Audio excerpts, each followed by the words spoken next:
Permítanme presentarle a los miembros de este panel. La doctora Luz Gabriela Aldana Ugarte, ella es académica de la UNAM y especialista en arbitraje de inversiones. El maestro Alejandro Vega, profesor del ITAM, especialista en amparo en suspensiones, profesor de Derecho Administrativo. El maestro Héctor Bravo Velarde, especialista en suspensiones. El maestro Eduardo Viesca de la Garza, profesor de la Universidad Iberoamericana, egresado de ahí, especialista en Derecho Constitucional y en Proceso Administrativo, en Procesal Administrativo. Eduardo Romero Rubio, especialista en Derecho Eléctrico, fue jefe de la oficina del Departamento de Transmisión de la CFE durante muchos años y conoce perfectamente bien el Sistema Eléctrico Nacional. Y nuestro amigo, el maestro Sergio Márquez Rábago, conocidísimo profesor de la UNAM, doctor en Derecho y especialista en Derecho Constitucional. Entre todos queremos ofrecerles una reflexión sobre esto. Y si me permiten, el formato sería este. Voy a plantear una pregunta para ir esperando una respuesta primero común y luego nos iríamos a los detalles en atención, digamos, a lo que conocemos como posibilidades de hacer esto. En este contexto, yo quisiera preguntarte, Lalo, ¿qué impresión te da? ¿Cuál es el estado de la ley en este momento? Está suspendida, ayer salió un oficio. ¿Cuál es tu opinión de eso? ¿Qué efectos tiene ese oficio? Bueno, pues antes que nada, muy buenos días. Yo creo que estamos en presencia de elementos interesantes en nuestro derecho. Lo que está sucediendo actualmente en nuestro país. Tenemos en la actualidad un número importante de suspensiones provisionales y en algunos casos ya hay suspensiones definitivas. Los jueces de distrito en materia económica han señalado que tienen efectos generales, pero es importante destacar que es una suspensión, es en tanto se resuelve el amparo. Muy probablemente muchos de los mexicanos están diciendo esto ya se acabó. No, es apenas una parte del juicio y habrá que esperar a ver qué resuelve el juez de distrito respecto si es constitucional o no esta reforma. Bueno, el juez de distrito ya lo resolvió. Sí. Ahorita se va a los colegiados. Sí, pero me refiero al amparo. Correcto. A eso me refiero. No, las suspensiones esas ya están otorgadas. Hoy venía escuchando en la mañana que algún reportero decía que hay más de 73. 90 leía yo. Hoy decía la nota de David Shields que eran 90, que 70 o 90 es mucho. Y sobre los efectos generales, Alejandro, hemos platicado sobre qué implica eso y qué es lo que queda pendiente. ¿Qué nos puedes comentar sobre eso para poder entrar más a detalle a lo que proseguiría? Claro que sí. Buenos días también a todos. Sí, Sergio, mira, la cuestión, como lo hemos ya comentado aquí en nuestro grupo, es que, bueno, el amparo en general, como lo comentaba bien ahorita Lalo, bueno, pues va a tener en muchos casos dos trámites. Uno principal, que es con donde se resuelve el fondo del asunto, es decir, si la ley va a ser constitucional o no, y otro incidental, que es donde se resuelve el tema de la suspensión. La suspensión, como bien lo comentaba Eduardo, pues es una medida cautelar que garantiza que no se destruyan los derechos o los objetos sobre los que versan los derechos durante el trámite del juicio. Ahora, la ley de amparo y la Constitución establecen un principio de relatividad en las sentencias. Esto, como bien lo sabemos, quiere decir que solamente benefician a la persona que solicita el amparo o bien que obtiene la suspensión. Y esta regla no nada más está, como lo decía, prevista en la ley de amparo, sino en la propia Constitución. Ahora, técnicamente no podrían darle efectos generales a una suspensión a pesar de que se impugne una norma que tiene efectos generales. Esto, bueno, es eso a lo mejor. ¿Podría ser más preciso ahí? Sí. Ok. Al final del día la norma, la ley, es obligatoria para todas las personas a las que está dirigida. El problema que tiene el amparo es que si yo, una empresa determinada, entra al juicio de amparo, promueve su demanda, solamente a esa empresa le va a beneficiar tanto la sentencia como la suspensión. Hasta En reglas este generales, momento eso no ha sido así. como regla general. Ahora, sobre todo las resoluciones que hemos leído en estos casos hacen un balance entre este principio de relatividad, es decir, que solamente beneficie a la persona que demanda, que solicita el amparo, y el principio de libre concurrencia y libre competencia previsto en el artículo 28 constitucional. Y la resolución dice, si yo le otorgo la suspensión solo a una persona, lo que voy a generar es una ventaja competitiva contraria al principio de libre competencia y concurrencia previsto en la Constitución. Entonces, hacen los jueces una argumentación sobre qué principio debería pesar más y, desde mi punto de vista, de manera argumentativamente correcta, le dan el peso al principio de libre concurrencia y libre competencia. Sin embargo, hay un choque entre principios constitucionales que probablemente no compartan ni los demás jueces, ni los tribunales colegiados, ni la Suprema Corte, que van a ser los encargados, en su caso, de resolver los recursos que se promuevan contra las medidas que ya dictaron, es decir, las suspensiones. Entonces, esto es muy debatible, muy debatible desde mi punto de vista. Bueno, tan debatible que si el tema de efectos generales se mantiene, pues prácticamente todas las empresas, de hecho todos los usuarios, no tendrían ninguna necesidad de pensar en algún medio de defensa. Es decir, por lo que nos dices entonces, el tema de efectos generales es una parte que se tiene que discutir todavía, a ver si se regresa al principio de relatividad, que ha sido la regla en el amparo.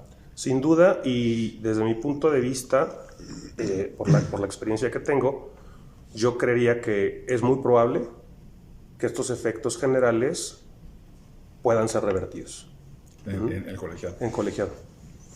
Sí, yo concuerdo con Alejandro. La suspensión que está otorgada en estos momentos es una suspensión definitiva en cuanto al incidente, pero incluso la suspensión definitiva puede ser recurrida, y ese recurso lo resuelve no el juez que dictó la suspensión con efectos generales, sino 3 magistrados en un nivel superior jerárquico de judicatura. Y si ellos dicen eso es contrario a los principios del juicio de amparo que consigna la Constitución, yo concuerdo con Alejandro, en un mes debemos de tener la decisión de que eso se cayó y que se podrá aplicar la ley en sus términos. Lalo, sobre este tema de la suspensión, ¿cuál es tu opinión? Pues mira, yo creo que los 2 jueces de distrito me parece que han estado actuando apegado a lo que marca la ley de amparo y a lo que se les ha ido presentando en las demandas de amparo. Yo creo que tendríamos un escenario parecido al que está comentando el maestro Sergio Vázquez, en el sentido de que probablemente el colegiado revise los efectos de la suspensión, si es nada más para quien lo interpuso el amparo o para efectos generales como está actualmente. Muy probablemente pues hay un análisis y a lo mejor los magistrados del colegiado deciden que no sea para efectos generales como está.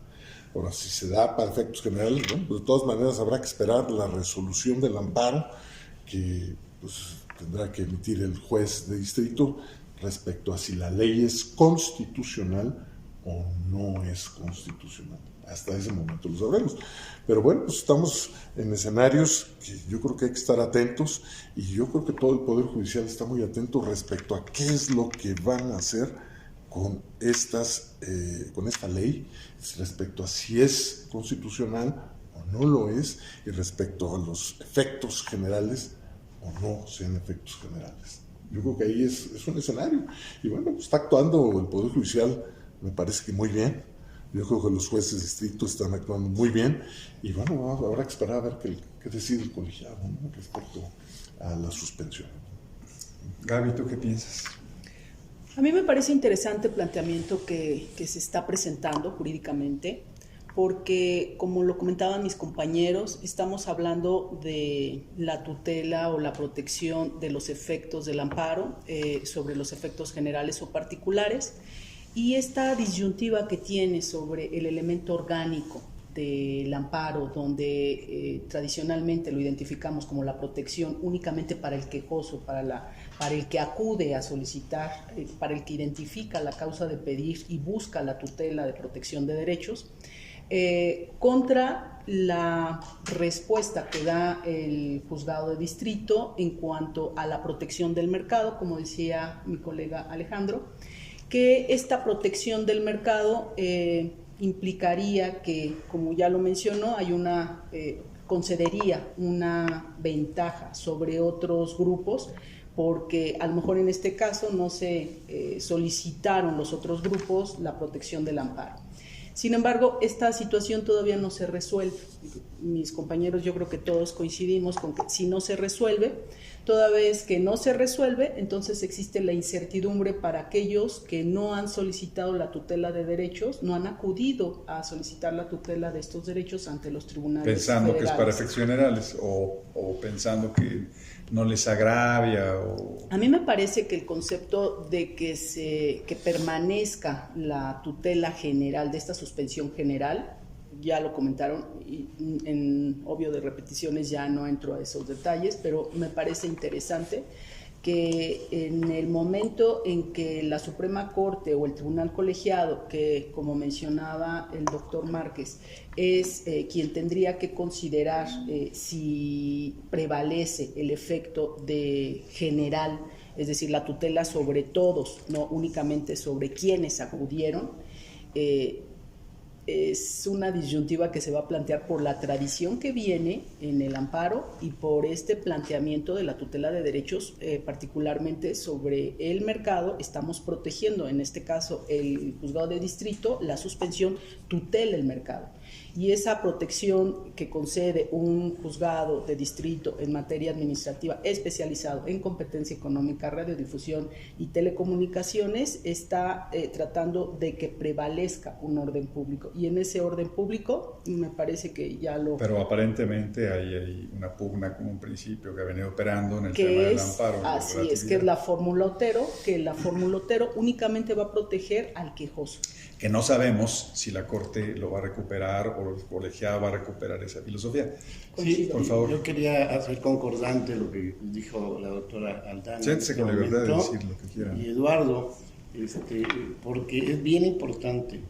Los efectos de la suspensión podrán quedarse o no quedarse, pero como señala Eduardo, finalmente se va a resolver si la ley es constitucional o no. Correcto. Y en algún momento, si la ley es constitucional, que pudiera darse, ¿qué resultaría? Resultaría que aquellos que no solicitaron la tutela, que no presentaron su demanda de amparo antes del día 20 aproximadamente de abril, están consintiendo expresamente el acto de autoridad. Y consentir el acto de autoridad implica que ya no puedes ir a recurrir, ¿no? Yo estoy esperándome a ver que resuelvan si la suspensión general se queda o no se queda. Bueno, ya resolvieron después del 20 de abril y resulta que no presenté mi demanda de amparo y resulta que el juicio resultó en favor de los quejosos, los demandantes, pero yo no me beneficio porque no presenté mi demanda. Así es. Entonces, eso es muy importante. El consentimiento tácito se genera por la omisión de actuar judicialmente.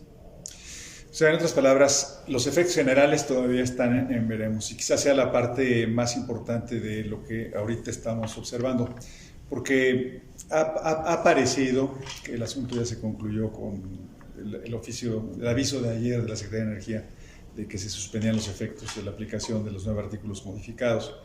Parecería que entonces, bueno, todo sería más que estar esperando un poco. Todas las empresas pueden esperar, Lalo. O sea, conviene que... Esta ley tiene efectos prácticamente para todos los participantes del sector. Se nos han acercado... ¿Usuarios incluidos? Incluidos usuarios. En mayor, menor...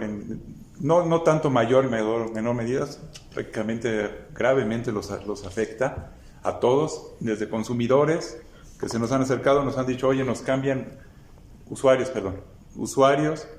nos cambian las condiciones por las que contratamos el servicio, sí, generadores, nos cambian la situación con la que desarrollamos nuestros proyectos, con las que además esas condiciones permitieron que se obtuviera un financiamiento, nos dicen. ¿Eso también nos afecta? Claro que sí. Y hay los que, como comentabas, de la anterior ley, que están bajo el régimen de autoabastecimientos. Entonces, no solo los que tienen los titulares del permiso, sino incluso los socios autoabastecidos tienen repercusiones, están preocupados si hay la necesidad y lo bueno es que hay la alerta entre ellos para actuar, como comenta el doctor, hay que actuar a tiempo y no consentir ningún acto e interponer el recurso, que en este caso es el amparo. ¿Cuáles serían los escenarios, tocayo, sobre el tema estamos ahorita parados sobre el tema de que se va a colegiado la revisión? Del incidente de suspensión. Del incidente de suspensión. Los colegiados todavía, que yo sepa, no ha presentado la Secretaría de Energía la revisión, ¿sí? No, sí está. Son ese tipo de asuntos que cada paso que se da es recurrido y se va avanzando lento por lo mismo, ¿no? Porque todo mundo defiende sus derechos hasta donde el Estado de Derecho te permite, la ley. Esto se va a ir a colegiado y es muy probable que el propio colegiado pida la intervención de la Suprema Corte, que el colegiado no resuelva.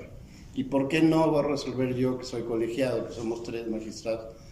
Porque simple y sencillamente modificar el procedimiento del juicio de amparo y los principios del juicio de amparo.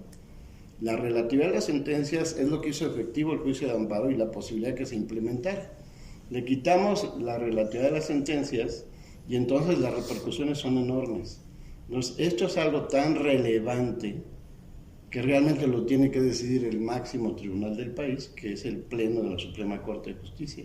Entonces, lo más probable es que el colegiado que le llegue va a proponer la facultad de atracción, la pueden proponer los propios quejosos, les va a resolver la Corte que no lo pueden pedir porque no están legitimados, pero lo va a estudiar, que finalmente es lo que se quiere. Entonces, yo creo que quien va a resolver si tiene efectos generales o no, es la Suprema Corte de Justicia de la Nación. ¿Cómo lo ves, Alejandro? Yo coincido totalmente, porque como lo estamos comentando todo el tiempo, hay un choque duro entre 2 principios constitucionales. Realmente no se toca. ¿Tú lo ves así claramente? Sí, es que al final... Porque todo el mundo dice, ya se modificó la ley de amparo en 2011 y el principio de relatividad quedó abandonado. Bueno, ahí qué bueno que comentas el punto. Sí, el principio de relatividad creo que no se ha abandonado, pero sí digamos que ha cedido ante otras situaciones. Justamente desde la reforma de derechos humanos de 2011 y la ley de amparo de 2013, como bien comentas. Aquí la situación es, hay varias sentencias, ahorita me viene mucho a la mente una que surgió con motivo de una omisión legislativa en que incurre el Congreso para dictar la ley que regulaba el gasto público en publicidad oficial. Fue una omisión legislativa que se planteó, se accedió a través de la vía del interés legítimo y la sentencia al final del día le ordenó al Congreso legislar. Y obviamente el ordenarle al Congreso a legislar pues tiene efectos generales porque la ley no puede expedirse para una sola persona, sino que se tiene que expedir para todos. Y justamente hablando de este tema, hay que recordar que el año pasado hubo unos acuerdos de Secretaría de Energía y de SENACE precisamente con los mismos efectos o muy similares de los que la ley... Con la misma lógica, de hecho. Exactamente. Con la misma lógica. Entonces... De hecho, la propia Comisión de Competencia... Comisión Federal de Competencia planteó controversia constitucional. Sí. Así es. Bueno, la controversia constitucional al final del día se resolvió favorable a la Comisión de Competencia Económica, pero por el otro lado también hubo amparo justamente en juzgado de distrito especializado en radiodifusión, telecomunicaciones y competencia económica, que concedió el amparo con efectos generales. Y esa sentencia, tengo entendido, que no se recurrió. Por lo tanto, quedó firme. Bueno, el juez Gómez Fierro utilizó precedentes, o sea, tampoco se lo sacó de la manga. Sí. Él utilizó precedentes, pero no son obligatorios, no es jurisprudencia. O sea, tampoco quiere decir que esté escrito en piedra, ¿no? Sí, esa es la situación, y como bien dice el doctor Márquez, bueno, hay un problema se está planteando, es una situación que yo veo inédita, porque sí se está cuestionando mucho un principio rector del juicio de amparo prácticamente desde que se inventó. Entonces, no sé qué tan sencillo sea que la Suprema Corte, porque coincido, va a ser quien decida al final del día la situación, llegue en este punto a decir, bueno, se vence totalmente, en esta situación específica, se vence totalmente el principio de relatividad. Tú como conocedor del sistema eléctrico nacional, ¿en qué afectó la reforma, en qué afectaría la reforma a la manera como la ley actualmente y restituida regula? O sea, ¿qué trastoca la reforma en el sistema? Porque está dando preferencia al despacho de otra manera, en fin, pero ¿qué trastoca? Pues prácticamente todo el esquema que se había planteado. La generación a través de generadores exentos de todo el mercado eléctrico mayorista queda trastocada después de eso, con el simple cambio en la preeminencia del despacho para darle prioridad al ente que toda la intención parece que quiere que vuelva a ser monopólico a cargo de la Comisión Bueno, Federal. así lo dice el juez, tampoco estamos inventando cosas. Sí. En la suspensión definitiva, el juez dice eso, que aun cuando se tratara de restituir un elemento tan valioso como es la fortaleza de la CFE, no se puede, digamos, transgredir los principios constitucionales que le dieron origen a la reforma, y tampoco permitir que se afecte el medio ambiente, que ahorita regresaremos a ese tema. Pero en la parte propiamente operativa, o sea, el juez razona que hay un tema de constitucionalidad, o sea, dice, una ley no es como para cambiar todo el sistema que prevé la Constitución sobre la competencia en la actividad eléctrica. Así es. ¿Es correcto? Sí. Y tampoco puede afectar las condiciones medioambientales. Así lo dice el juez y cita otros precedentes. Lo que no dice el juez es la parte económica, o sea, lo que está afectando la reforma a todos aquellos que de manera regular han estado operando en el suministro o en el abasto eléctrico. ¿En qué le afecta esta reforma? Un suministro que estaba sujeto a condiciones de precio que le pedía o requería que el Centro Nacional de Control de Energía, como ente controlador del suministro del fluido eléctrico en todo el país, tuviera o diera preferencia a energía generada con menores recursos, la energía más barata, y que esta ley... La energía en función del despacho, el famoso despacho, sí, para lo cual incluso hasta ahorita da miedo decir la palabra, se hablaba de las subastas, se hicieron subastas, el SENACE adquirió energía a precios muy bajos, y ahora se cambian con esta reforma todas esas condiciones. Todos los participantes en las subastas, todas las inversiones, no son inversiones que se hacen para este año, son inversiones que se hacen para 10, 20 años o más 20. Nuestros los retornos de inversión son en los proyectos en los que hemos trabajado,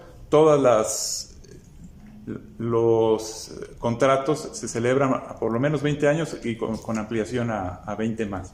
¿Por qué? Por el retorno de la inversión, por el financiamiento que requieren, no son inversiones pequeñas, y cambiar esa condición, todo ese esquema, todas esas proyecciones financieras se hacen con base en esa subasta, en ese predespacho de energía, que ahora al cambiar con esta reforma trastoca todo ese sistema.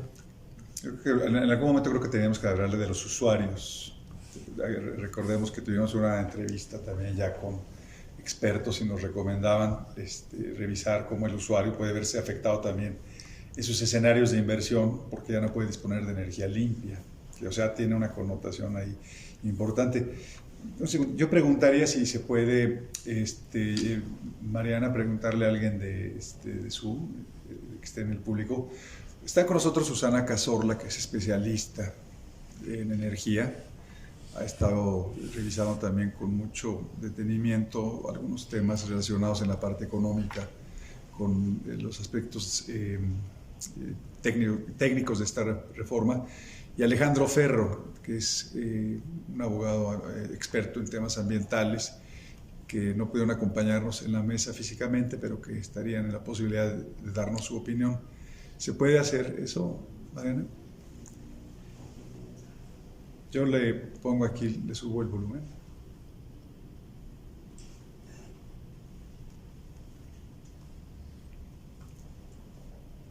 ¿Cómo escucharlos?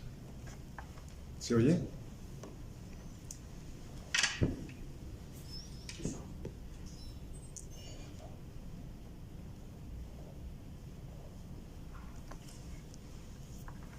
Listo, Alejandro ya está activo.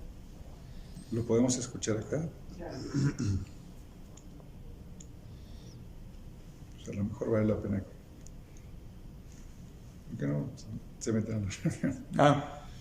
¿Les escuchamos? A mí me parece que el planteamiento hablando que... Alejandro. Perdón. ¿Está hablando Alejandro? Sí, ¿qué tal? ¿Cómo están? Muy buenos Sí, días. Alejandro, No sé si me gracias. escuchen. Sí, Alejandro, gracias. Licenciado Sergio Ampudia y todos sus ínclitos participantes, muy buenos días. Buenos días. Buenos días. Buenos días. A sus órdenes. También ya aquí estoy. Buenos días. Muy buenos días.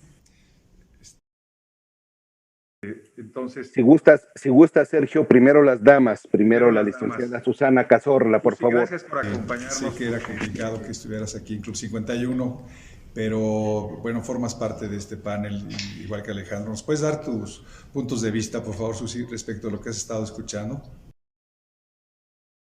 Muchas gracias por invitarme a comentar, a platicar, a discutir este tema que es de la mayor relevancia, y no solo por los aspectos legales que ustedes han comentado con mucha claridad, los aspectos económicos que desafortunadamente ya están teniendo impactos negativos. Y un tercer punto, a mí me parece de la mayor relevancia, es la parte institucional, los efectos negativos que va a tener también en la parte institucional y que puede tener efectos de largo plazo. Pero me voy a concentrar en la parte económica que tiene esta contrarreforma, que si bien se ha estado perdiendo a través de los juicios de amparo, a través de ganar suspensiones por parte de privados, para que haya una inversión, se tiene que tener estabilidad macroeconómica, tienes que tener un marco regulatorio claro, transparente, estable, y tienes que tener confianza. Todo este tema legal que ojalá se resuelva favorablemente y se mantengan los principios que están contenidos en las suspensiones definitivos, ojalá sea así. Yo coincido con lo que comentaban tus expertos en que esto se va a llevar hasta la Suprema Corte, porque es de tal magnitud la importancia de hacer una ley que va en contra de principios constitucionales como son la libre concurrencia y competencia y el derecho fundamental que tenemos los consumidores a elegir, a poder elegir el tipo de energía que consumimos, si es barata o si es limpia. Yo creo que esos dos principios son fundamentales y por eso este tema se ha complicado tanto. Pero en términos económicos ya se está viendo un impacto. Si bien las reglas siguen escritas, si bien la ley sigue siendo la misma con esta suspensión definitiva, la inversión está cayendo de manera brutal. Y esto es previo al año covidiano de 2020. Teníamos una proporción de inversión extranjera directa en el sector energético como proporción de la inversión total, era de 20.3% en 2018. Hubo un gran impacto, a grandes aumentos en las inversiones extranjeras directas que México recibió debido a las subastas y debido a las rondas petroleras. Eso hizo que fuéramos un país atractivo y que recibiéramos muchos millones de dólares, que tiene efecto positivo en el crecimiento económico y en toda la gente. Genera empleos, genera desarrollo, todo eso era bueno para la mayoría de los ciudadanos. ¿Qué pasa en 2019? De 20.3% cayó a 7.9% esta participación de las inversiones en el sector energético en México comparado con la inversión extranjera directa total. Y para 2020 cae otra vez a 6.8%. Eso nos va a afectar. Esto nos va a afectar no nada más en el sector eléctrico, nos va a afectar como país, nos va a afectar en el desarrollo de empleos, en y en el crecimiento, y esto se va, ya estamos rezagados.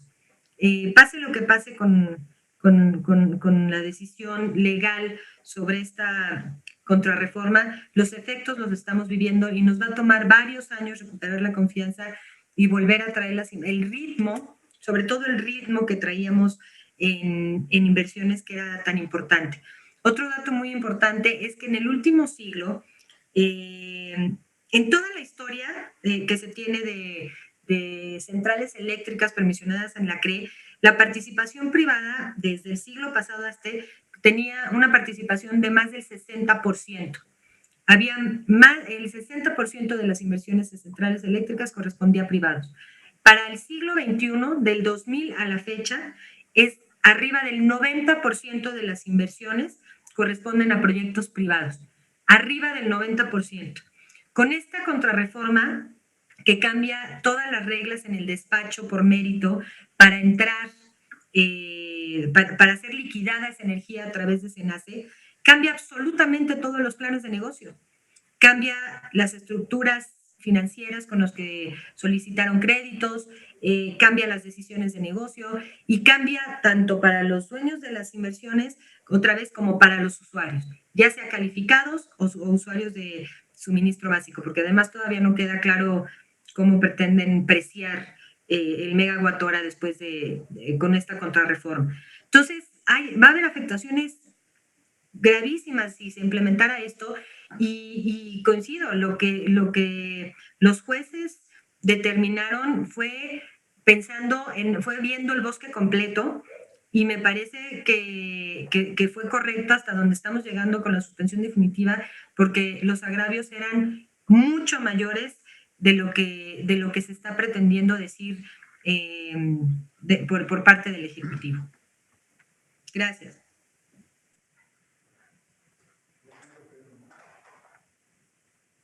Por favor, Alejandro Ferro, si pudiéramos continuar. Gracias. Bueno, a mí me corresponde platicar o comentar más bien acerca de la parte de protección ambiental que está inmersa en esta problemática. Coincido con ustedes en todo lo que han comentado. En este sentido, creemos que el juez de distrito, el juez Gómez Fierro, consideró fundamentalmente dos cosas, dos aspectos constitucionales para poder otorgar la suspensión, y bajo esa situación bien puede ser discutible en los efectos generales y puede en un momento dado revertirse, como bien han comentado, pero lo que sí creemos es que a fin de cuentas la suspensión para quienes han promovido el juicio de amparo va a seguir subsistiendo. Sí, se modificarán los efectos, serán solamente para quienes promuevan el amparo, pero la suspensión subsistirá para quienes sí intervinieron. En este sentido, por un lado, la libre competencia y concurrencia, que además es lo que da justamente esta situación de efectos generales a la suspensión, pero por otro lado, el juez de distrito hace un análisis, si bien no tan concienzudo, pero sí fundamentalmente bajo la apariencia del buen derecho, de una serie de principios relacionados con la protección al ambiente. Y en ese sentido, lo que vemos es que la reforma a la ley de la industria eléctrica cambia las condiciones mínimas que establece la Constitución para poder para que se pueda garantizar por parte del Estado justamente esa protección ambiental. Y bueno, bajo esta perspectiva tenemos, por un lado, violaciones constitucionales a derechos humanos establecidos en los artículos 4, como son particularmente el derecho a la protección de la salud, el derecho al medio ambiente sano, que tiene como una particularidad justamente el derecho de protección a la salud, e inclusive también el derecho a una vivienda digna y decorosa, que dicho sea de paso, en términos convencionales, es decir, de tratados internacionales de los que México es parte, la electricidad ¿sí? Y particularmente la electricidad sustentable es parte justamente de ese derecho a una vivienda digna y decorosa. Así se desprende del Comité del Pacto Internacional de Derechos Sociales, Económicos y Civiles, a partir de la observación número 14, en donde explica justamente estas particularidades de la electricidad. También, por otro lado, creo que hay una parte muy importante que el juez percibe y expresa en la resolución. Expresa que las energías que se le están dando prioridad en esta reforma son energías convencionales o tradicionales, que son mucho más contaminantes que cualquier otro tipo de energía, y esto, bueno, lo conocemos muy bien. Pemex y la Comisión Federal de Electricidad representan dos de los tipos de contaminación más importantes, no solamente a nivel nacional, sino a nivel mundial. En general, la producción de hidrocarburos y de electricidad es sumamente contaminante. Y en este sentido, hay una serie de aspectos que también se modifican con estas reformas y que están previstos en la Constitución y no pueden ser vencidos por una reforma legal como la que se hizo tan poco aseada.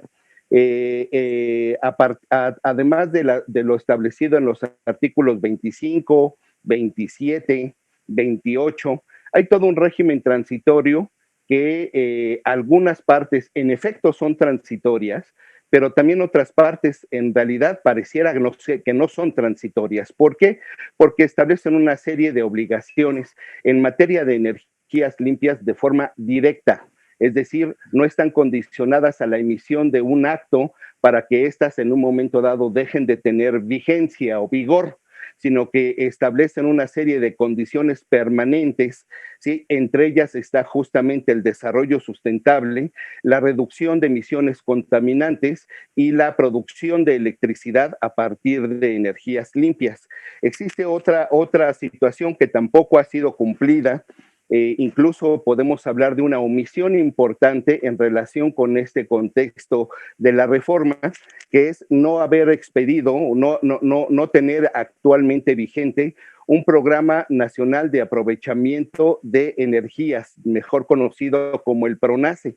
Hoy no existe ningún PRONACE y esa obligación no es una obligación legal, es una obligación constitucional que por supuesto está vinculada, entre otros, al derecho al medio ambiente sano, ¿sí? Entonces, bajo esas perspectivas, creo que tenemos todo una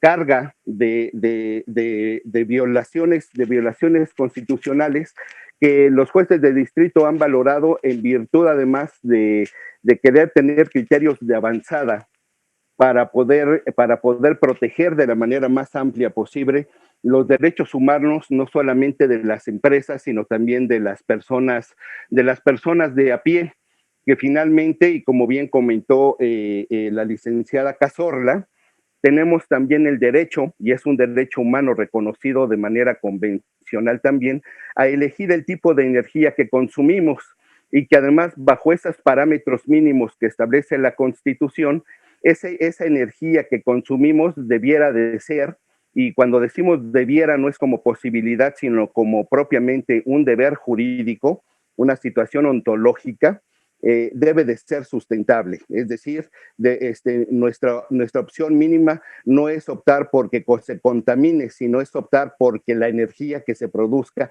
no sea contaminante. Creo que bajo esa opción, bajo esa perspectiva, todavía hay algunos aspectos de esta suspensión que vale la pena explorar, particularmente porque estas se otorgaron a empresas que tienen permisos de la CRE y que tienen contratos de interconexión con la Comisión Federal de Electricidad. Sin embargo, también hay otra parte que nos lleva al mundo de todos los demás consumidores, de los consumidores ordinarios, de los ciudadanos, y que tienen en ese sentido una expresión muy concreta que está siendo trastocada por estas reformas y que puede dar motivo a una suspensión provisional y definitiva, o suspensiones provisionales y definitivas que se sigan sumando a las 90 que existen actualmente. Muchas gracias, Alejandro. Yo te pediría que te quedaras todavía ahí junto con Susana por aquello de que sea conveniencia seguir interviniendo. Y me gustaría hacer un resumen, digamos, hasta lo que ahorita se ha hablado para intentar tener ya, digamos, muy claro qué es lo que se está planteando. El estado del arte hoy, ha dicho, está suspendido para efectos generales. Y eso puede crear una gran tranquilidad frente a agentes económicos, ya sea oferentes o demandantes, porque por lo que he escuchado, también los usuarios podrían resultar afectados de alguna forma. Si no, en los derechos humanos de las empresas, creo yo que también en algunas condiciones económicas vinculadas a los mercados financieros, a los créditos de carbono y a otras cosas, a los cuales no tendrían fácilmente acceso, teniendo que utilizar solamente una forma de energía de manera prácticamente obligatoria. Si el despacho de la energía tiene como preferencia o como prelación la que proviene de fuentes fósiles, como sugiere la reforma. Hasta este momento eso queda claro. Ahora, el tema es si esos efectos generales van a subsistir para siempre. Creo que la conclusión es que no van a subsistir, o que es posible que no subsistan.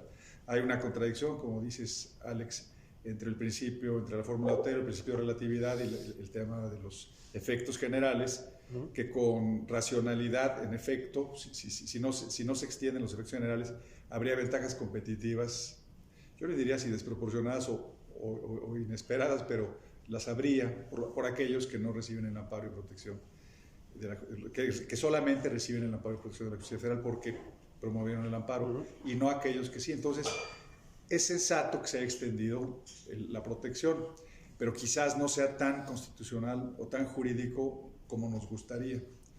Y probablemente aquí, digamos, habría que pensar en cierto deber de cuidado para aquellos agentes económicos que pudieran sentirse expuestos de que en el tránsito y el proceso que todavía falta hubiera alguna variación con algún argumento como estos. Hasta aquí estaríamos de acuerdo. Sí. Sería una primera posible conclusión. Los efectos generales son todavía relativos. Provisionales. Que es un juego de palabras, ¿no? Sí, provisionales. Son provisionales, porque el principio de relatividad no se ha extinguido, porque el principio de relatividad existe y porque todavía puede ser hecho valer en alguna parte de esta secuela que no ha concluido. Al analizar la Corte esa contradicción de la que habla Alejandro Vega, posiblemente la Corte se vaya a una interpretación funcional, porque finalmente las dos normas son constitucionales, claro. El 28 constitucional contra el 107. Pero ante igualdad jerárquica de normas, el juzgador debe escoger la norma especial. Y la norma especial es la de amparo, porque estamos hablando del juicio de amparo y de la suspensión del acto reclamado. Ese tema es muy interesante porque le da sentido constitucional a una posible resolución que, insisto, el juez Gómez Fierro menciona como antecedentes, pero no es obligatorio. O sea, no es obligatorio para nadie los criterios que él ha elegido, que desde mi punto de vista son correctos, pero no son definitivos, como bien se afirma. Ahora, lo que dicen Susana y Alejandro Ferro me traen, digamos, una pregunta. También no habría que abundar demasiado, pero que habría que abordar sobre ella, los transitorios de la Constitución. O sea, él se refiere al 25, al 16 y 17 transitorios. 25 constitucional, 16 y 17 de la reforma, que establecen los temas ambientales. A querer o no, la ley de industria eléctrica derogó también la ley de transición energética en algunas partes, en la medida que no se van a alcanzar las metas de disminución de emisiones, ni la matriz energética que tenía que ser para el 2024 el 35%. Más allá de los aspectos de compromisos internacionales, a los cuales yo creo que valdría la pena dedicarle un pequeño tiempo ya para cerrar. Pero bueno, si los temas ambientales hoy saltan ya también como abiertamente violados, porque nos hemos estado viendo los temas de constitucionalidad, eso nos ha estado, digamos, ocupando, pero los temas ambientales no han sido suficientemente explorados.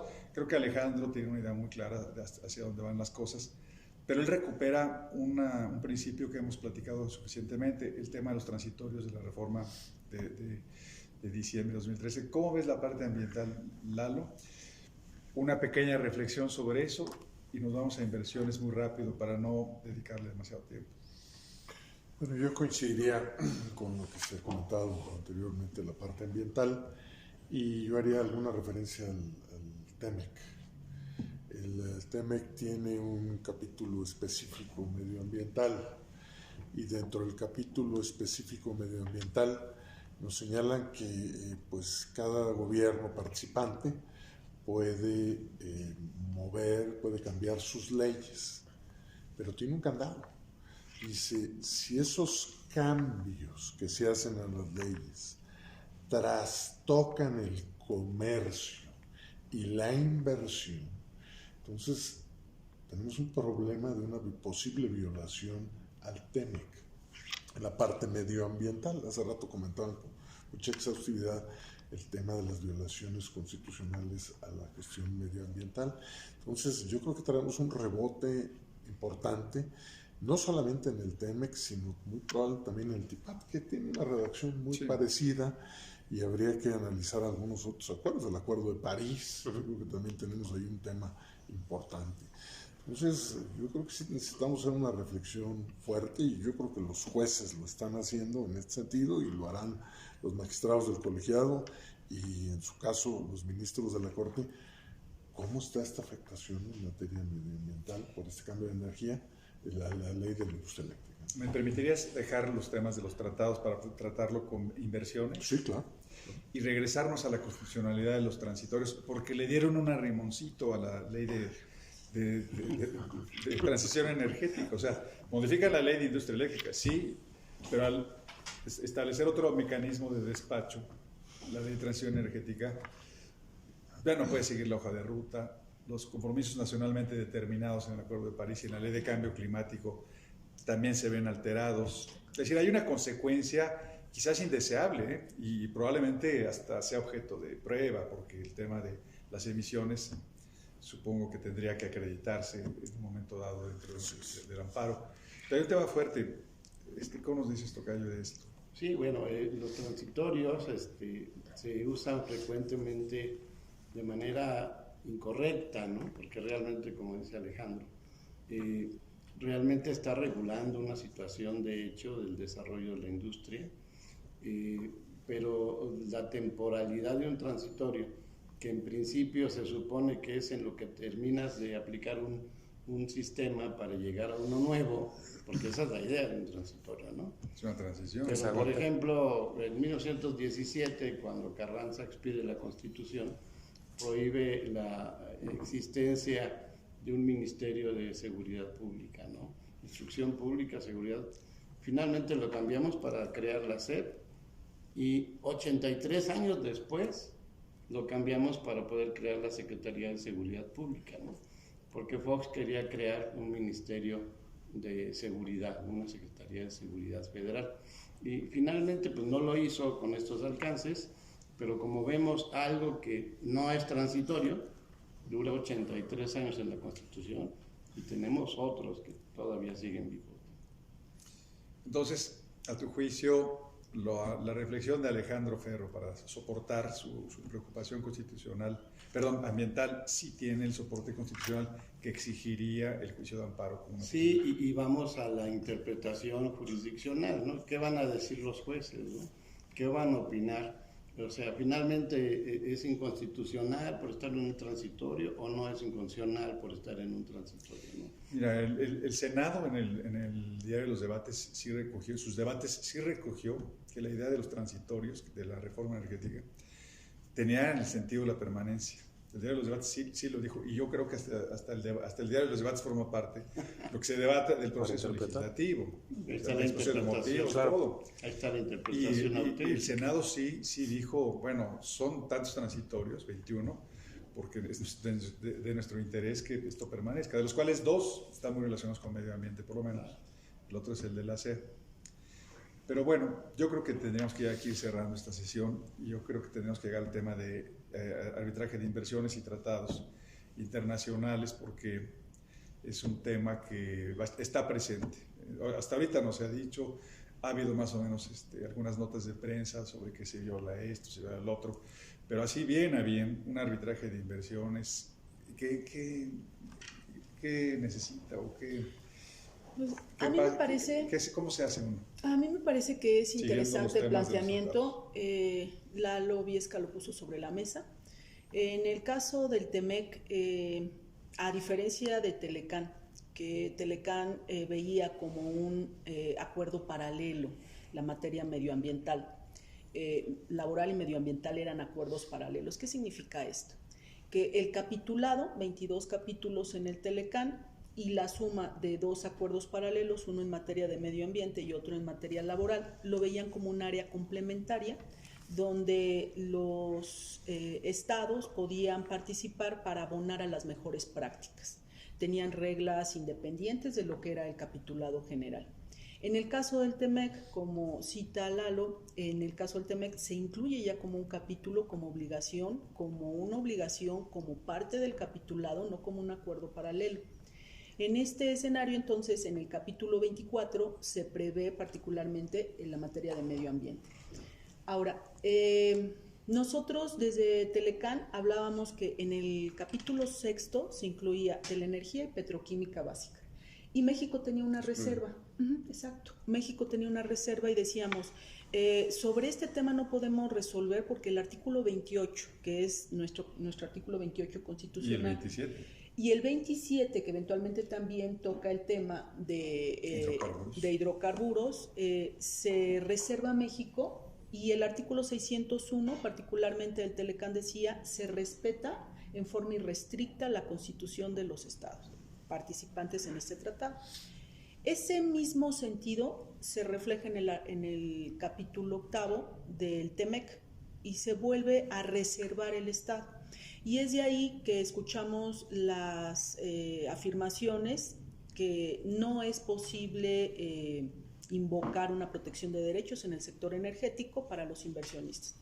A mí me parece que son opiniones que no tienen fundamento o que son contrarias a un Estado de Derecho. Pero el 8 solo habla de hidrocarburos. Únicamente de hidrocarburos. hidrocarburos. No habla de electricidad. No, únicamente de hidrocarburos. Pero en el caso del capítulo 8, se le da otro nombre, pero el sentido es el mismo. Hay una protección de derechos. En esa protección de derechos decimos no podemos actuar, y esto únicamente vincula la relación entre Estados Unidos y México. En este orden de ideas, en este seguimiento, vemos que si consideramos a grosso modo el escenario, decimos, bueno, en materia de hidrocarburos no podemos participar o no está negociado. Sin embargo, entramos por el capítulo 14, que el capítulo 14 en materia de inversión. Susi Cazorla ya nos platicaba acerca de la importancia de la inversión. Sin embargo, aquí nada más complementando el comentario de Susi, yo podría agregar que en el sector energético, particularmente en el sector eléctrico, no se encuentran únicamente inversionistas extranjeros, se encuentran inversionistas nacionales. Nosotros hemos tenido acceso con los clientes que estamos estudiando sobre las demandas que se están preparando y otras que ya preparamos y que ya se presentaron, que estamos mencionando sobre la protección de derechos de inversionistas nacionales y extranjeros. Si nos colocamos en el escenario del TEMEC, exponemos los derechos que tienen los inversionistas extranjeros y tienen una tutela de derechos toda vez que se identifican como una inversión cubierta. Y como inversión cubierta, esta inversión cubierta tiene que ser tutelada y se tutela a partir de un arbitraje. Este arbitraje, como mencionabas tú, ¿en qué escenario se presenta? Parte de los requisitos que nos plantean los tratados es que tenemos que agotar la opción de poder reclamar esos derechos en instancias locales. Ahí es donde volvemos otra vez al escenario del amparo. Y el amparo o los recursos, ¿no? Porque dice los tratados de manera judicial o administrativa y lo deja abierto. Entonces, esto nos coloca en el escenario, otra vez, que ustedes planteaban en materia de constitucional, que en caso de que no se interponga el amparo y que confiemos que es un exceso de confianza, me parece que resulta riesgoso para las inversiones en estos momentos, donde tanto inversiones nacionales como extranjeras pueden verse afectados con un reviro de una posición de la Suprema Corte de Justicia que limite esa suspensión general a una suspensión relativa, y esa suspensión relativa deje fuera, como lo mencionaron ustedes, a todas aquellas empresas, pero ojo, no nada más empresas, no nada más personas morales, tanto nacionales como extranjeras, sino también a los usuarios, a esas acciones colectivas, esa tutela de derechos colectivos, ese interés jurídico colectivo que podemos, correcto, que podemos interponer, que podemos reclamar por medio del juicio de amparo. Coincido también que los tribunales colegiados no fijarán postura, cederán la oportunidad para que la Corte entre a un estudio más concienzudo, más profundo, y esto vaya a fijar en consecuencia una situación para los inversionistas nacionales, extranjeros y los usuarios. Particularmente para los ciudadanos extranjeros que tienen inversiones en México. Susi mencionaba, y efectivamente tardan años, Lalo coincidía con esto, tardan años para arrancar una empresa que va a generar energía eléctrica, y esta inversión que tenemos en México, que cuesta trabajo hacer a México atractivo para los capitales extranjeros, para que aterricen y se hospeden en territorio mexicano, se contamina con el ambiente, utilizando el concepto ambiental, se contamina el ambiente de los capitales, toda vez que tenemos una incertidumbre, que no sabemos qué va a suceder. Lalo mencionaba acerca del despacho, el gran despachador que es el SENACE, que se van a dar prioridad a las CFE sobre renovables y sobre limpias y sobre baratas, ¿no? Y estas energías baratas donde participaban los inversionistas extranjeros y nacionales se van a ver afectados. Esta afectación pudiera ser identificada como una expropiación indirecta, toda vez que el Estado está afectando el control del inversionista sobre su inversión. ¿Por qué? Porque lo está dejando afuera. Porque primero va a prevalecer el criterio de las fósiles o las tradicionales, que es CFE, y luego deja detrás aquellas empresas que pueden haber aportado al mercado eléctrico energía barata, energía renovable y energía limpia. Subrayo, energía limpia. En este contexto, estas empresas que están viéndose afectadas tienen que recurrir estos derechos, este reclamo de derechos ante el amparo o tribunales administrativos, y estos tribunales o esta defensa de derechos tiene que existir una constancia de que efectivamente se intentó la defensa de derechos y que no se consiguió. Ahora. A ver, eso es bien importante. Correcto. O sea, el amparo como tal podría, respecto de inversiones, constituir un mecanismo de procedibilidad.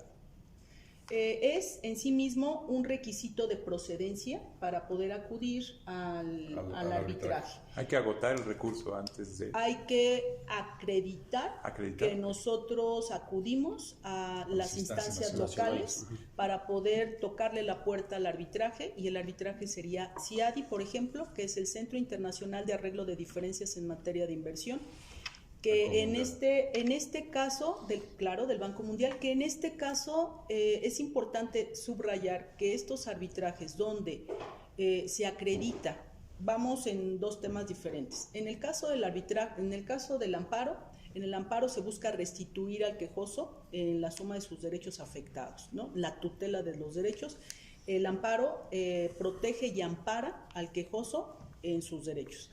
En el caso del arbitraje, el objetivo del arbitraje es el pago de los daños y de los perjuicios que causa el acto de la autoridad, porque sería un arbitraje inversionista-Estado.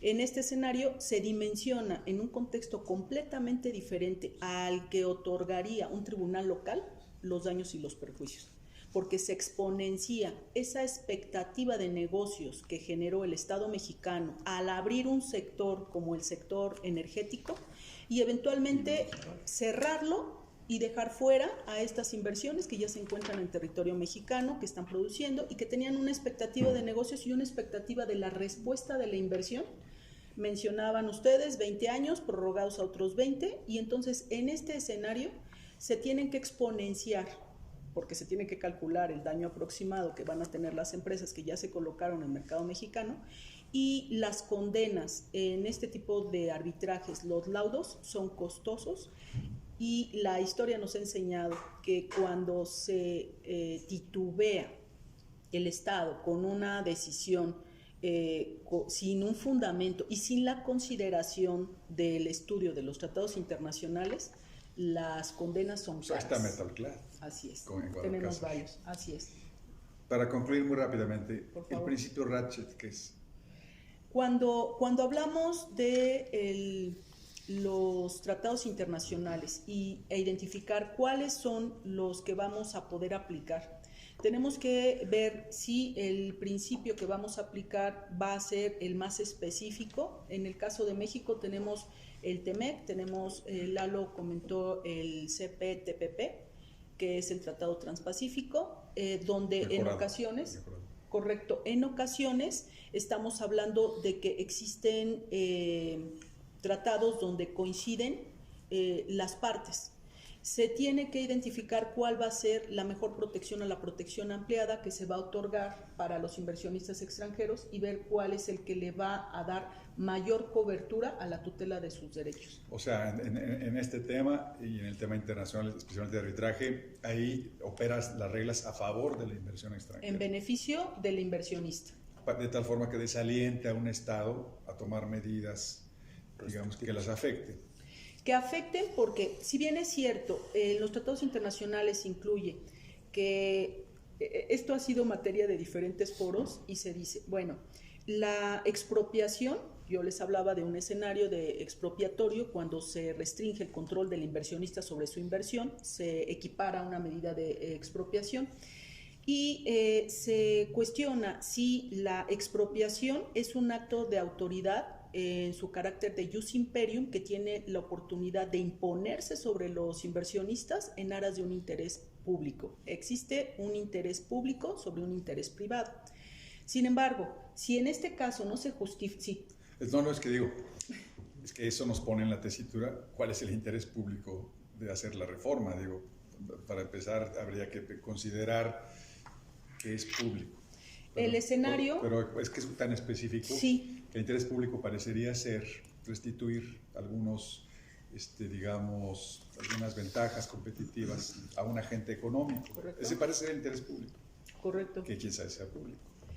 En el capítulo en el contenido del tratado, que todavía no se publica, pero está pendiente por publicarse, del Tratado de la Unión Europea, donde son 3 acuerdos y se habla de un acuerdo comercial, un acuerdo político y un acuerdo de cooperación. Este planteamiento que está generando la reforma, donde hay que reforzar a las instituciones Empresas públicas, de hecho lo dice el propio... Yo no lo quise decir así, pero sí.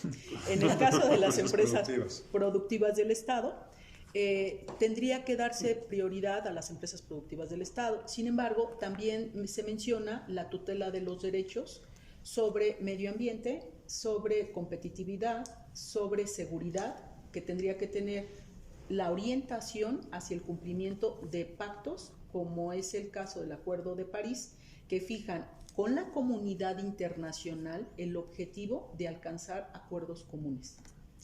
Bien, yo creo que ya valdría la pena ir cerrando y yo solamente tomaría como último argumento que el tema, no es oponerse a la importancia de una empresa productiva del Estado, sino que aparentemente el mecanismo electo, el mecanismo que se decidió, pugna con una serie de construcciones y de arquitecturas legales muy complejas, muy complejas, con dimensiones y alcances que apenas estamos, observando.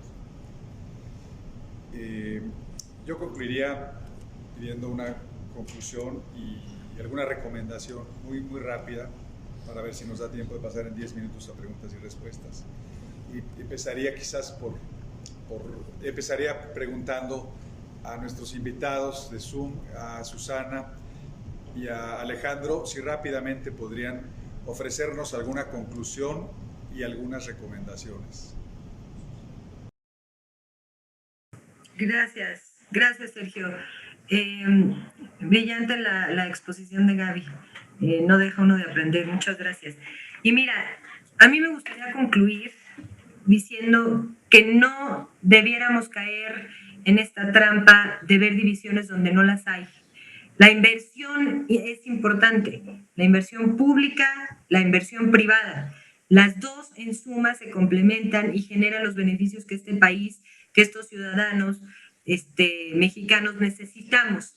Y los consumidores también nos beneficiamos de la competencia. No debemos olvidar que el consumidor debiera ser el foco, no las empresas ni públicas ni privadas. El interés público, creo yo, se obtiene de un equilibrio, de otorgar un equilibrio en los intereses legítimos entre el sector público, entre las inversiones privadas y entre los intereses de los consumidores. Desafortunadamente hay menos organizaciones fuertes y grandes y organizadas que defiendan a los intereses de los consumidores. Afortunadamente los jueces los están poniendo por delante al hacer valer sus derechos, nuestros derechos como consumidores para elegir la energía que queremos. Pero el punto más importante es que no debiera haber división, que si había algunos mecanismos regulatorios que CFE no estaba conforme, lo único que tenía que hacer es ir al canal adecuado, que era la Comisión Reguladora de Energía, para solicitar con un caso técnico, ¿no?, que necesitaba que se revisara la metodología y de las tarifas de porteo, si tú quieres, que se necesitaba que hubiera una aceleración en traspasar o en transitar del viejo esquema, del de 1992, al nuevo esquema de 2013. Todo eso se podía discutir. La regulación es dinámica para eso está el regulador. Creo que todas las quejas bien fundamentadas que tenía CFE se podían resolver a través de instrumentos regulatorios de manera legal y que no destruyeran o pretendieran destruir o expropiar, como decía Gaby, inversiones privadas. Aquí no hay un demonio que perseguir, hay mejoras que buscar y eso se hace constantemente, debería hacerse constantemente, pero eso no quiere decir que destruyamos todo lo que hay, porque el costo, insisto, pase lo que pase, lo vamos a pagar. Ya va a haber un costo que se va a tener que pagar. O sea, ya nos costó este chistecito a todos los mexicanos, porque igual las tarifas las van a poder controlar y van a poder cumplir, si tú quieres, el de que no subirán por arriba de la inflación. Pero nuestros impuestos son los que están ahí para pagar todo. Si va a haber arbitrajes que perdamos, si va a haber ineficiencias que CFE va a querer seguir manteniendo para poder generar energía en plantas que son muy viejas y que les cuesta mucho trabajo y mucho dinero generar, todo eso, ese dinero va a salir de algún lado y va a salir de nuestro bolsillo como ciudadanos que aportamos a través de los impuestos. Lo primero es no caer en divisiones donde no las hay. Somos mexicanos todos, queremos lo mejor para este país y creo que eso de querer buscar la división de malos y buenos no nos está llevando a nada bueno. Muchas gracias. Gracias, Susi. Alex Ferro, rápidamente, conclusiones, recomendación. Bueno, con todo gusto, Sergio, invitados. Creo que en este caso estamos ante una situación ideológica que se ha manejado de manera muy conveniente, con una serie de distorsiones de información que definitivamente no corresponden a la realidad, ni a la realidad jurídica, que es de la que estamos hablando, pero mucho menos a la realidad de desarrollo del país. Este país está dentro de sus postulados, su desarrollo está basado en el desarrollo integral y sustentable, y esa sustentabilidad y esa integralidad tiene diferentes expresiones. Hemos estado hablando de las suspensiones, pero creo que a fin de cuentas lo que es de fondo, que es el amparo, creo que no debemos de perder de vista que tanto empresas como consumidores, como ciudadanos de a pie, y cuando hablo también de empresas, hablo de las empresas de diferente índole, tanto de las que producen energía como de las que consumen esa energía, ¿sí? Tenemos que apostar a defender justamente ese estado mínimo de derechos que la Constitución garantiza y que las leyes que se establecieron como reglamentarias de la misma también nos garantizan. Finalmente, las empresas que producen energía limpia hacen posible que el derecho al medio ambiente sano y otros derechos que ya mencionamos hace un momento puedan ser posibles en la realidad tangible de las personas y de esta sociedad. Entonces, en ese contexto, no es que la electricidad sea más cara, al contrario, se va a encarecer con este tipo de iniciativas. No es que el medio ambiente sea una situación de segundo o de tercer nivel. Por el contrario, tiene que ser una visión integral y una visión que importe responsabilidad desde el punto de vista de los derechos que nos asisten. Muchísimas gracias, Alex. Concluyamos entonces aquí los presentes. Primero, Gaby, así una conclusión y una recomendación en base con lo que crees que deba seguir. Correcto, gracias. A mí me parece que cuando hablamos del tema que nos ocupa, tendríamos que considerar puntualmente dos escenarios. Uno, ¿es necesario interponer un amparo o acudir a los medios de defensa para la protección de los derechos? Sí, es innegable.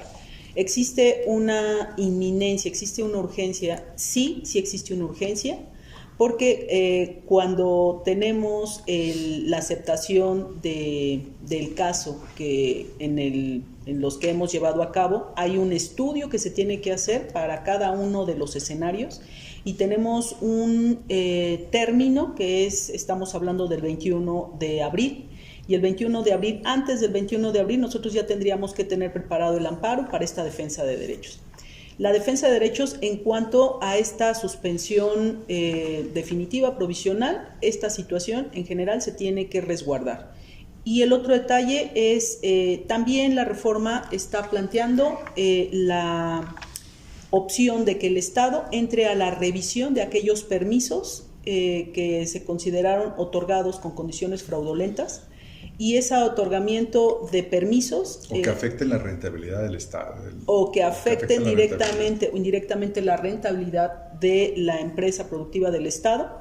Pueden entrar al estudio de estos permisos y pueden revocarlos. Estas facultades de revocación son gravísimas y estamos hablando entonces otra vez del tema de las inversiones que ya están dadas, que ya están asentadas, que están arrancando, que empresas que están viviendo y que les pueden dar un banderazo de salida y ya no participan. Entonces, en este escenario, sí es necesario, sí se recomienda una protección de los derechos, sí. Es inminente. Con todo y que ahorita estén suspendidos. Con todo y que ahorita estén suspendidos, que tengan efectos generales. Tenemos una incertidumbre donde, tú lo mencionabas hace un momento, hay un aviso de suspensión, pero no sabemos en qué términos, ni cuánto tiempo, ni cómo se van a presentar. Ya lo platicamos acerca de la postura que tiene que fijar la Corte. Entonces, la moneda está en el aire. Y como la moneda está en el aire, las inversiones se tienen que proteger. ¿De acuerdo? Gracias, Gaby. Alex. Gracias, Sergio. Yo coincidiría totalmente con Gaby en el sentido de que, bueno, hay que hacer valer los derechos, hay que hacerlos valer de manera individual, porque no tenemos clara cuál va a ser la situación respecto de cómo van a permanecer los efectos en la suspensión o no. Ahora, dos puntos que no dio tiempo de tocar, pero que me interesa considerar para efectos de la premura. Hay en la agenda legislativa un par de reformas a la ley de amparo, en donde a grandes rasgos se prevé limitar la suspensión. Uno, en contra de normas generales. El artículo establece, o la fracción que se propone establecer en el 128 es que solamente contra artículos que no vayan tendientes al cumplimiento del objeto de la ley. Y por otra parte, en el 129 se propone una fracción 15 en la que para efectos de normas generales o actos que tengan como finalidad la promoción y desarrollo de las empresas productivas del Estado, tampoco se va a poder alcanzar la suspensión por una cuestión de orden público. Y por último... están en la agenda legislativa. Están presentadas las iniciativas en Cámara de Diputados. Por último, hay que recordar que hubo una reforma constitucional que se publicó apenas el 11 de marzo de este año, en el que se crea una figura adicional de jurisprudencia, que es la jurisprudencia por precedente, en donde si la Suprema Corte resuelve un asunto por mayoría de 8 votos, esas consideraciones dictadas en la sentencia van a ser obligatorias. ¿Por qué esto abona la premura? Bueno, porque todo lo que obtengamos antes, suspensiones, etcétera, no van a poder ser ya modificadas ni afectadas ni por la reforma ni por la jurisprudencia que se llegara a fijar. Esa sería mi conclusión y mi recomendación. Súper importante. Tocayo. Pues coincido, obviamente, en insistir en la necesidad de presentar su demanda de amparo, su defensa de los intereses. Un inversionista en el mercado eléctrico nacional pues no puede dejar desprotegida una gran inversión que tiene, ¿no? Finalmente, el acudir al amparo implica la posibilidad de que se restituyan sus derechos hasta el momento anterior en que le fueron violentados. Y en el sentido de la protección de la inversión, finalmente, aunque perdiese ese amparo, ese recurso, esa definitividad que tiene la decisión, tendrá que ser demostrada para poder acudir a los grupos arbitrales en los que van a exponenciar la protección de su inversión. No les van a regresar simplemente al estatus que tenían antes, sino les van a poder resarcir esos daños y esos perjuicios de 20, 40 años que no han recibido por el cambio de situación jurídica en el país. Gracias.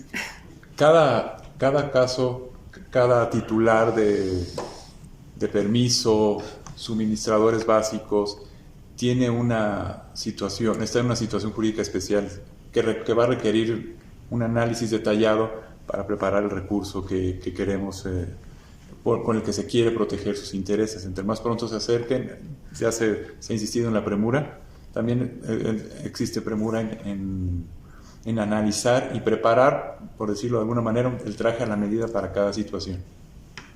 Muchas gracias, Lalo. Muchas gracias. Yo quisiera, si me permiten, compartir con ustedes una reflexión. Los seres humanos requerimos de varios elementos para poder subsistir: el aire, el agua, los alimentos, y yo le agregaría la energía eléctrica, que posibilita, pues obviamente, el poder tener agua en nuestros hogares, posibilita el que tener nuestros alimentos y posibilita también el tener todos los insumos que requerimos como seres humanos. Estas modificaciones no solamente tienen un impacto en el orden jurídico, y me refiero a ese parteaguas que tuvimos los mexicanos desde la Constitución del 17, y hemos estado construyendo un edificio jurídico y queremos que siga fuerte, y para eso tenemos un poder judicial que vigila y que nos garantiza que este edificio jurídico que tenemos los mexicanos siga en pie y siga como lo queremos nosotros los mexicanos.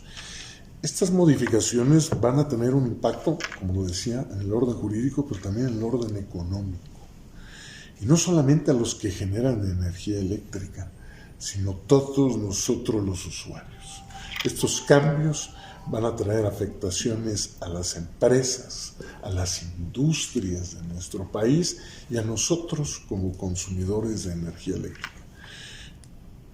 Yo quisiera, pues, invitarlos a esta reflexión y eventualmente decir, quiero que las cosas sigan así y esperar a ver qué pasa, o animarse y decir, yo voy a presentar un amparo y eventualmente, si se estima conveniente, también un arbitraje en el momento en que sea oportuno, a defenderme y a seguir fortaleciendo este edificio jurídico que tenemos nosotros los mexicanos. Muchas gracias, muy interesante.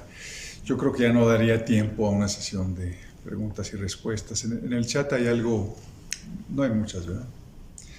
No, solo hay comentarios. Muy bien. Felicitaciones por los temas. Muy bien, pues muchas gracias.